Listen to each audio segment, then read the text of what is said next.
Terima kasih pada edukasi yang untuk kita mana boleh Muzdalifah.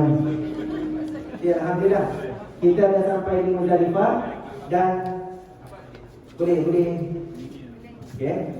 Ya, alhamdulillah kita dah sampai di Muzdalifah daripada Arafah tadi, dan situasi di Muzdalifah ini tuan-tuan, puan-puan, datuk-datuk sekalian, situasi yang sangat mencabar. Bagi saya, pengalaman lagi di Muzdalifah situasi yang sangat susah dan paling mencabar. Kenapa mencabar? Kita muslimin tuan-tuan, datuk-datuk sekalian, kita berada di Arafah, kita telah berada di dalam kain ihram hampir 36 jam. Sampai 8 jam lagi, hari istimewa daripada semalam lagi 8 jam.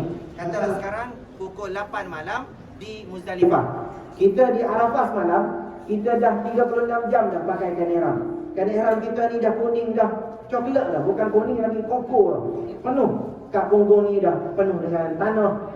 Kita kat lutut pun dah habis. Lepas tu kita orang lelaki satu lagi kan, kita tak boleh pakai underwear kan. Biasanya paha kita ni dah merah dah tuan-tuan. Dah dah gayung bunyi kan.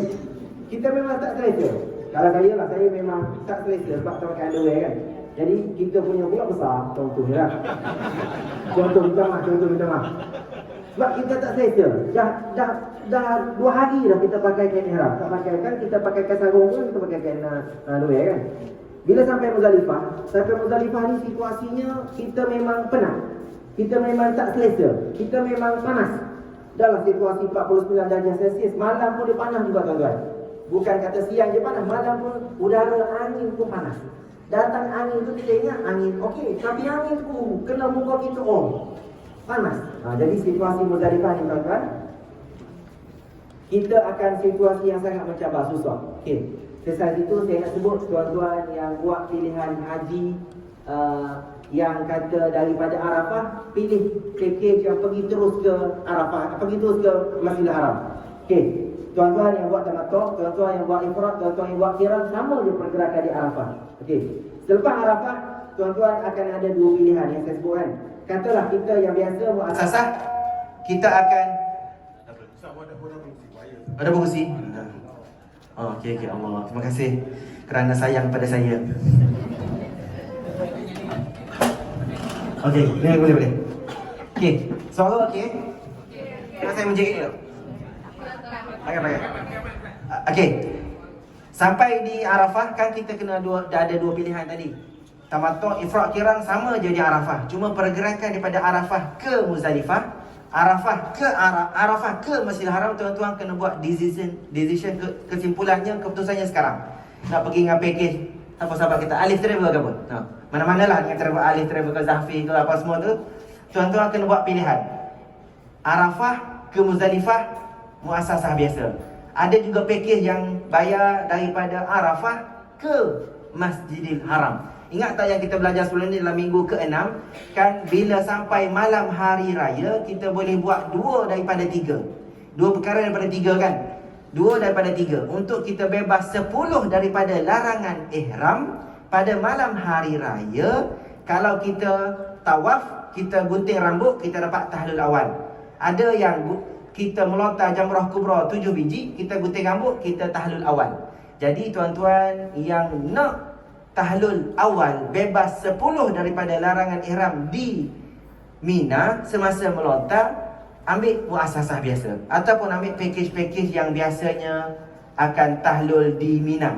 Tapi kalau katalah tuan-tuan memang nak tahlul awal di Mekah, biasanya pergerakan daripada Arafah, dia terus ambil bas, ambil GMC ataupun alamak, nampak saya punya daripada Arafah tu keluar terus ke Masjidil Haram. Jadi situasi ni dia akan keluar daripada Arafah, naik bas, naik GMC, naik coaster ke naik apa, terus pergi ke Mekah.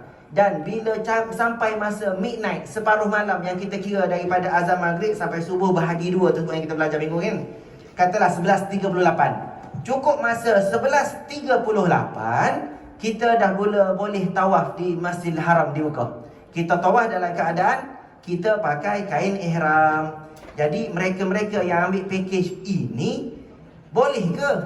Jawapannya ya, boleh. Nabi Muhammad SAW, Nabi buat haji Arafah, Nabi pergi Muzdalifah, Nabi pergi ke Mina. Itu yang Nabi buat. Tapi Nabi benarkan ada beberapa grup sahabat yang jadi AJK Masjidil Haram, AJK yang tukang ambil air Zam-Zam. Tugas mereka macam Ibn Abbas dan sebagainya, macam Zubair bin Awam. Dia daripada Arafah, satu grup pergi melontar terus. Satu grup lagi daripada Arafah terus dia pergi Masjidil Haram. Jadi tuan-tuan yang ambil package harga 150,000 ataupun 190,000 ataupun ambil package 248,000 seorang, 2 orang setengah juta, biasanya dia akan pergi terus ke Masjidil Haram. Jadi dia akan tawaf pukul 11.38 malam. Masa tu di Kaabah tidak ada orang. Ada AJK masjid je.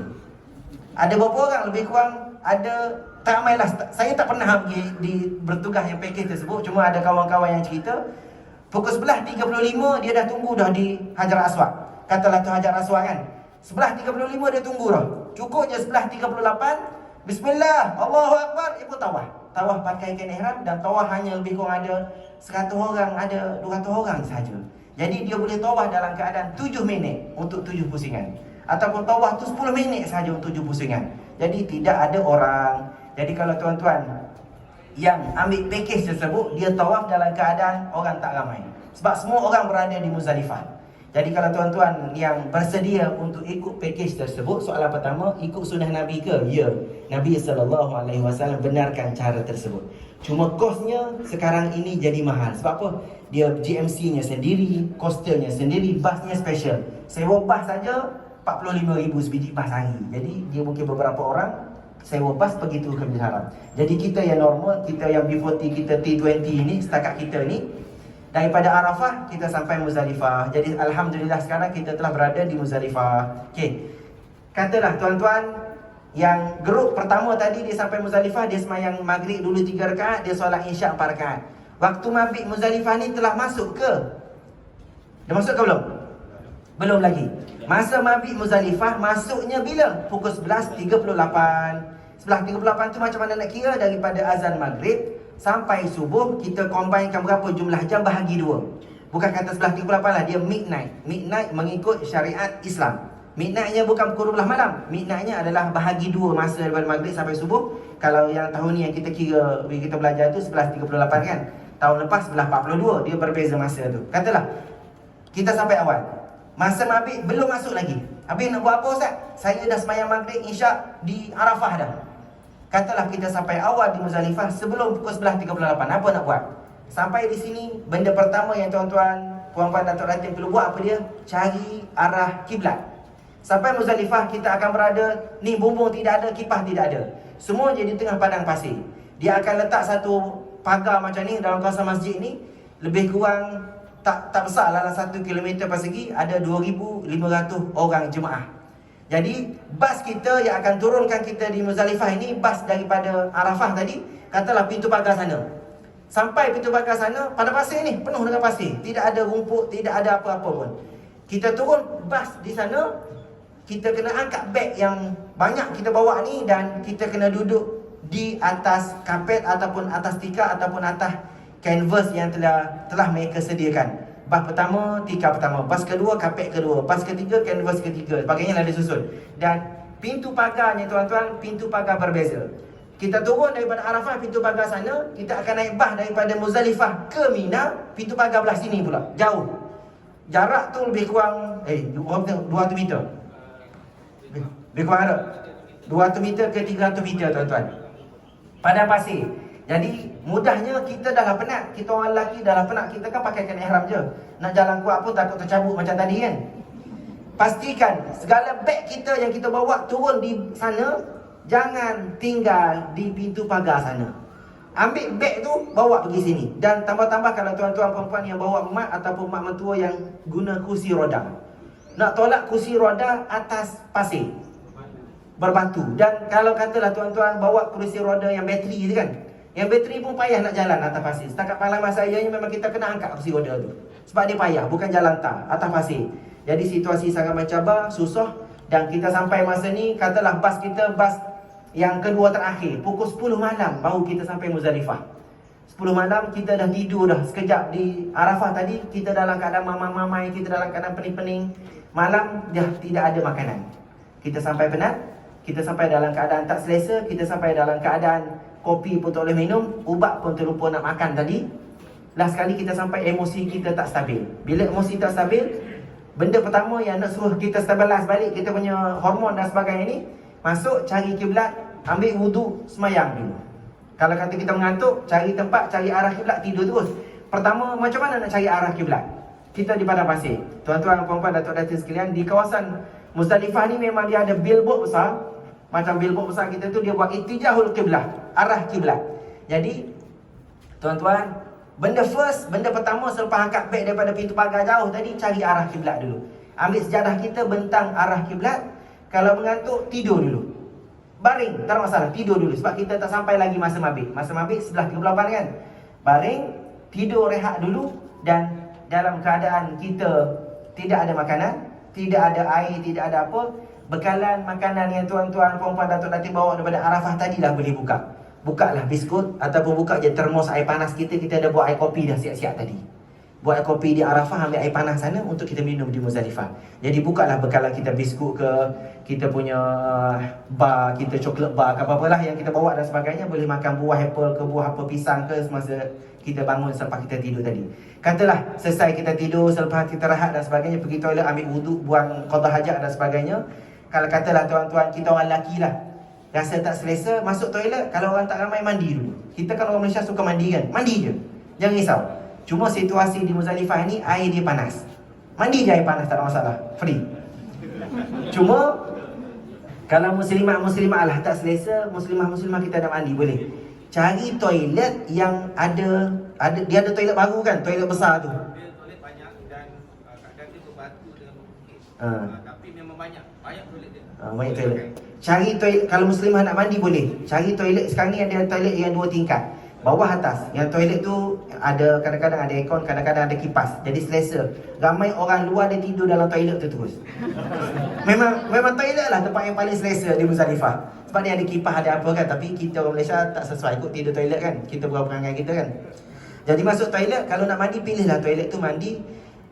Rehatkan badan kita. Supaya kita memang panas dan sebagainya. Muslimah kalau nak mandi, you all kena special kan. Kena ada shampoo macam-macam kan. Bawa je masuk dalam tu mandi. Ambillah masa sejam. Korban orang tak ramai. Biasa Muzdalifah ni toiletnya banyak dan kita memang selesa lah kalau nak mandi. Selesai. Sampai masa 11.38. Bila sampai masa mabit 11.38, apa perlu kita buat? Kalau boleh. Kalau katalah kita dah ready dah 11.38 dan katalah kita adalah bas pertama yang akan bergerak daripada Muzdalifah ke Mina. Apa perlu kita buat di Muzdalifah? Yang paling penting tuan-tuan, kalau boleh, solat tahajud 2 rakaat, solat hajat 2 rakaat, solat witir. Paling kurang witir 1 rakaat semasa di Muzdalifah. Tapi kalau boleh 11 rakaat seperti sunnah Nabi SAW, itu yang terbaik lah. Nabi solat biasanya malam 11 rakaat. Jadi kalau tuan-tuan puan-puan boleh di Muzdalifah 11 rakaat, tapi takut tak sempat. Nabi kalau tak sempat, buatlah paling kurang 2 rakaat campur 1. Kalau kata memang kalut sangat, bas dah datang dah, orang muassasah menjerit, bas nombor 8 menjerit dah contohnya kan. Sebayalah witir 1 rakaat paling kurang semasa di Muzdalifah. Okey, katalah kita memang tu orang yang tadi tidak ada masa, bas pertama 11.38 dia dah gerak dah. Bas pertama akan bergerak daripada Muzdalifah bila betul-betul cukup midnight. Cukup je midnight, bas dah bergerak. Katalah kita bas pertama, tak ada masalah, Alhamdulillah. Kalau katalah tuan-tuan bas yang lambat, bas yang tengah-tengah pukul 3 pagi, pukul 4 pagi, tak ada masalah. Solat tahajud, solat taubat, solat witir, solat hajat dan sebagainya, completekan 11 rakaat. Dan kalau katalah kita sempat masa lagi, buatlah sunnah Nabi, kutip anak batu, 7 biji anak batu di Muzdalifah. Dan sebatu memang sebenarnya sekarang memang pihak muassasah dah tolong kutip untuk kita. Tapi yang bagusnya kita lah kutip sendiri semasa di Muzdalifah. Paling sikit 7 biji, paling banyak 70 biji. Minimal 7, maksimal kutip 70. Dan kalau kutip lebih lagi baguslah. Kutip lebih 70 biji dan letak dalam botol mineral ke dalam karung uncang batu ke dan sebagainya untuk kita bawa pergi ke Mina. Okey, selesai kutip batu, itu sunnah Nabi. Dan yang lainnya kalau boleh, satu lagi pesanan terakhir sayanya sebelum kita bergerak ke Minanya, di Muzdalifah ini adalah tempat mustajab doa. Jadi bawa buku doa ataupun kertas doa yang kita baca di Arafah tadi tu, baca sekali lagi di Muzdalifah. Ustaz, kertas kita di Arafah tadi hancur Ustaz, 14 kali dah baca kan. Tak apa, buka kertas kedua. Kan saya suruh foto stek 3 kan, 3 set kan. Set pertama hancur dah di Arafah, terbang angin dah. Gunakan set kertas yang sama yang kita foto stek lebih 3 set kan, buka balik di Muzdalifah. Doa sama Ustaz, tak apa doa sama pun, baca juga situasi kita di Muzdalifah ni. Jadi bacalah kertas hajat kita di Arafah semalam semasa kita di Muzdalifah. Dan yang terakhir, kalau katalah tuan-tuan, puan-puan, datuk dan sekalian, kita ditakdirkan kita dah orang terakhir di Muzdalifah dan kita kena solat subuh di Muzdalifah. Kan dia ada 2,500 orang jemaah, 8 buah bas. Biasanya Muzdalifah ni dia jadi 6 dah. 2 bas lagi dah stranded dah, driver dah lari dah. Daripada 8 tinggal 6. Daripada 6 tu dia akan lambat lagi lah. Shuttle bas dia kan, dia ulang alik tu jadi lambat. Katalah bas kita lambat dan kita terpaksa solat subuh di Muzdalifah. Jadi kalau katalah tuan-tuan kena solat subuh di Muzdalifah, nombor bas kita tak kena panggil lagi. Jangan sedih, tak apa. Sunnah Nabi SAW, kita solat subuh berjemaah di Muzdalifah. Dan situasi solat subuh berjemaah di Muzdalifah ni situasi yang kalut. Tok Imam tak tahu di mana, safnya bengkak-bengkuk macam ular. Tak apa, pastikan kita boleh solat jemaah. Jangan solat seorang-seorang di Muzdalifah subuh pada hari raya 10 Zulhijjah ini. Jadi itu masing-masing. Pihak tabung haji tak kejut kita, tidak ada orang uruskan pergerakan kita masing-masing. Jadi masa ni atas masing-masing lah. Kalau kita memang jenis tidur mati, kalau kita memang jenis tidur tidak orang kejut, kalau kita jenis tidur pun kalau suami kejut kita tendang suami kita kan. Contoh. Kalau situasi orang kejut pun kita memang kena tidur betul-betul tidur kan. Dalam situasi ni kalau boleh normalkan kita punya kehidupan kita, subuh bangun, solat di Muzdalifah. Dan selepas solat di Muzdalifah ni kalau boleh, barulah kita bergerak pergi ke Mina ataupun kita duduk di khemah di Mina tersebutlah. Oh, terima kasih puan. Ni bagus. Ni sifat toleransi, sifat tolak ansur, sifat bagus ni. Bagi duduk lah. Alhamdulillah, terima kasih puan. Bagus. Alhamdulillah. Bagi air sejuk dulu. Okey, bagus, terima kasih. Ini sifat yang kita duduk di Muzdalifah ni. Duduk di Mina. Okey, situasinya katalah kita subuh kita berada di Muzdalifah, pastikan tuan-tuan puan-puan solat subuh di Muzdalifah berjemaah. Dan apa yang terakhir yang perlu kita buat di Muzdalifah ni, sunnah Nabi SAW, kutip batu dan tak subuh berjemaah. Dan yang terakhirnya, kita kena melontar di Jumrah Kubra pada hari ini, hari raya ni. Yang terbaiknya waktu duha. Sunnah Nabi SAW melontar Jumrah Kubra pada hari kita di Mina ni adalah waktu duha. Waktu duhanya bila? Waktu duhanya adalah 28 minit selepas naik matahari, selepas sunrise. 14 minit selepas sunrise adalah waktu syuruk. Waktu kita boleh solat sunat syuruk 2 rakaat. Waktu duha ialah 28 minit selepas syuruk. Jadi selepas kita selesai di Muzdalifah ni, kita akan bergerak ke Mina lah insyaAllah. Okey, rasanya kita dah habis di Muzdalifah. Dah ada yang injek, alhamdulillah. Terima kasih. Bagus. Di betul-betul di Muzdalifah ni. Soalan, okey, sila.